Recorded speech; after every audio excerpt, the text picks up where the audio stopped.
Magandang araw po mga boss. Meron tayong tatlong balisong na available, mga gawa ni Sir Dan Tempra ng Azucena Bastiador dito sa Legarda, Manila. Yan, pakita ko lang sa inyo. 22 cm po yung sukat nila, overall length.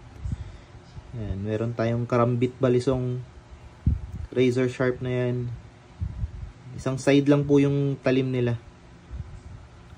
Yan, single edge lang. High carbon steel yung ginamit na bakal sa talim. Ayan, matalas na yan. May karta yung scales nya. Mukha siyang kahoy pero may karta scales. Brass bolsters. Skeleton type yung kanyang housing. Brass din. Makapal na brass yung ginamit. Makapal din yung lock nya.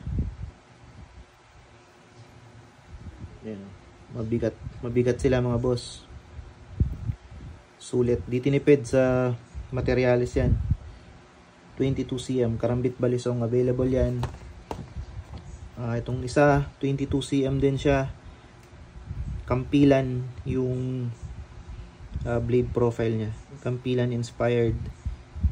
Ayan, high carbon steel, oil quench, brass bolsters. Ito hardwood yung kahoy, yung ginamit na scales. Yan, kahoy naman siya.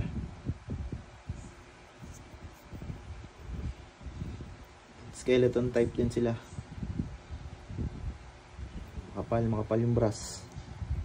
Yan yung kanyang latch, makapal din. Yan, available yan mga bossing. Yung isa mas manipis ata yung handle nito yan, pero kapal, makapal siya, mabigat din siya, kapal din yung lock. DT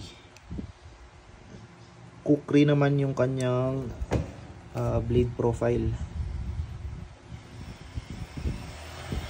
High carbon steel din po.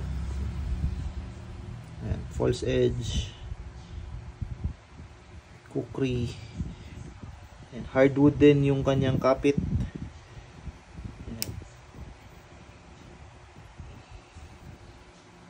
Hindi natin alam po anong kahoy yung ginamit pero para siyang kamagong na pero iba yung wood grain kaya tingin ko hindi siya kamagong, pero hardwood siya.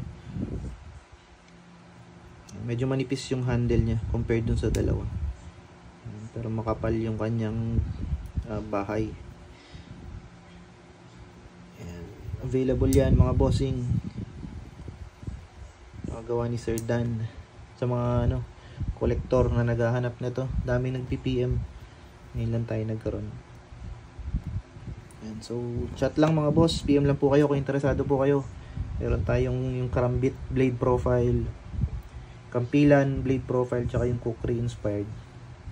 Yan, so salamat mga boss, thank you po mga bossing.